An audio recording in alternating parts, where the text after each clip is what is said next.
नमस्कार, स्वागत है आपका चुनाव आज तक पर। मैं हूं रवीशपाल सिंह। मध्य प्रदेश में एक के बाद एक भारतीय जनता पार्टी के नेता कांग्रेस का दामन थाम रहे हैं और इसने कहीं ना कहीं सत्तारूढ़ भारतीय जनता पार्टी को चिंता में जरूर डाल दिया होगा। ये बात हम इसलिए कर रहे हैं क्योंकि रविवार को भी मध्य प्रदेश के नर्मदापुरम संभाग से आने वाले भाजपा के पूर्व विधायक गिरिजा शंकर शर्मा ने भी आखिरकार कांग्रेस का हाथ थाम लिया है। आपको बता दें, गिरिजा शंकर शर्मा मध्य प्रदेश के पूर्व विधानसभा अध्यक्ष और वर्तमान में बीजेपी विधायक सीताशरण शर्मा के भाई हैं और वो खुद भारतीय जनता पार्टी से 2 बार विधायक रह चुके हैं। यही नहीं, गिरिजा शंकर शर्मा जो हैं वो नर्मदापुरम इलाके में अगर देखा जाए तो क्योंकि शर्मा परिवार का एक तरीके से राजनीति में अच्छा खासा दबदबा है, उनका वजूद है, तो उनका भाजपा छोड़कर कांग्रेस में शामिल होना कहीं ना कहीं नर्मदापुरम इलाके में पार्टी के लिए नुकसानदेह, भाजपा के लिए खासतौर से नुकसानदेह हो सकता है आगामी विधानसभा चुनाव को देखते हुए। हालांकि गिरिजा शंकर शर्मा चुनाव लड़ेंगे या नहीं लड़ेंगे ये तो बाद में तय होगा, लेकिन जिस तरीके से एक के बाद एक भारतीय जनता पार्टी में नेताओं के छोड़ने का सिलसिला लगातार बना हुआ है, वो फिलहाल थमता हुआ नजर नहीं आ रहा है।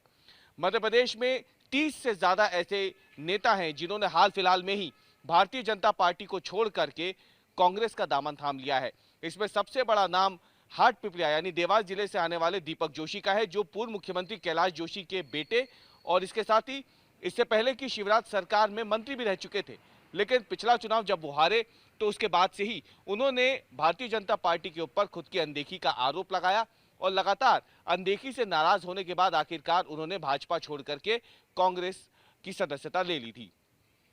दीपक जोशी के अलावा हाल ही में आपको बता दें कि शिवपुरी जिले के कोलारस से जो बीजेपी के विधायक हैं, वर्तमान विधायक हैं वीरेंद्र रघुवंशी, उन्होंने भी भारतीय जनता पार्टी को छोड़ दिया था और उन्होंने कई गंभीर आरोप लगाए थे।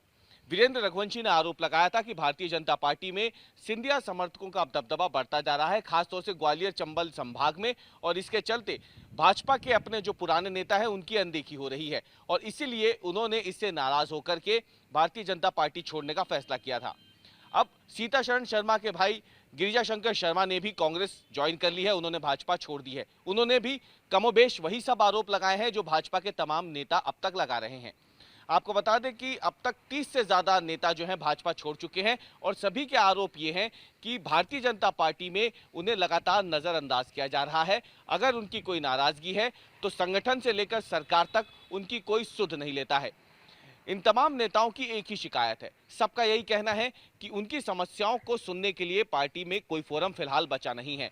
इसके अलावा उन्होंने ये भी कहा है कि भारतीय जनता पार्टी में पिछले कुछ महीनों में देखा जाए या पिछले कुछ सालों में वो बदलाव आ गया है और यहाँ पे जो कि कैडर बेस्ड पार्टी कही जाती थी भारतीय जनता पार्टी, उसमें उसका अपना मूल कैडर यानी जो उसका कार्यकर्ता है उसी की अनदेखी हो रही है।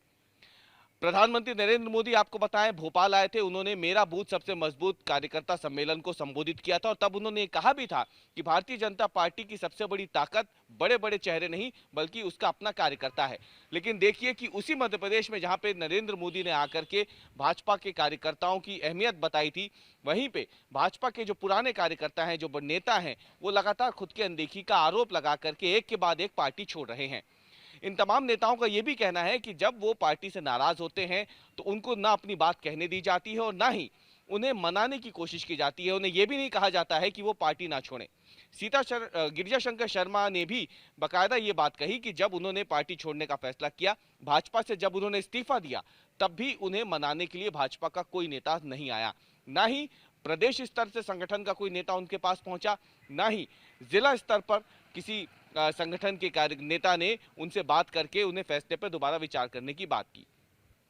उमा भारती ने हाल ही में आपको बता दें कि ये कहकर संस्कृति फैला दी थी कि क्योंकि जन आशीर्वाद यात्रा में उन्हें बुलाया नहीं गया था, वो 25 सितंबर तक जन आशीर्वाद यात्रा के किसी भी कार्यक्रम में नहीं जाएंगी। उमा भारती ने भी ये कहा था कि उन्हें अगर नजरअंदाज किया गया तो उसका खामियाजा आने वाले समय में भाजपा को उठाना पड़ सकता है।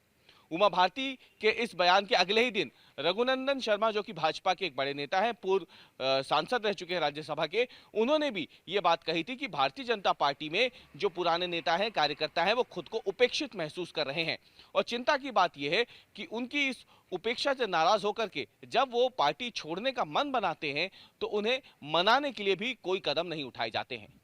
कुल मिलाकर के देखा जाए तो भारतीय जनता पार्टी के सामने इस समय कर्नाटक जैसी स्थिति ही बन पड़ी है। विधानसभा चुनाव से ठीक पहले कर्नाटक में भी एक के बाद एक भाजपा के कई नेताओं ने कांग्रेस छोड़ दी थी। कर्नाटक विधानसभा चुनाव में इसका खामियाजा भाजपा को उठाना पड़ा और आखिरकार वहां पे तमाम विवादों के बावजूद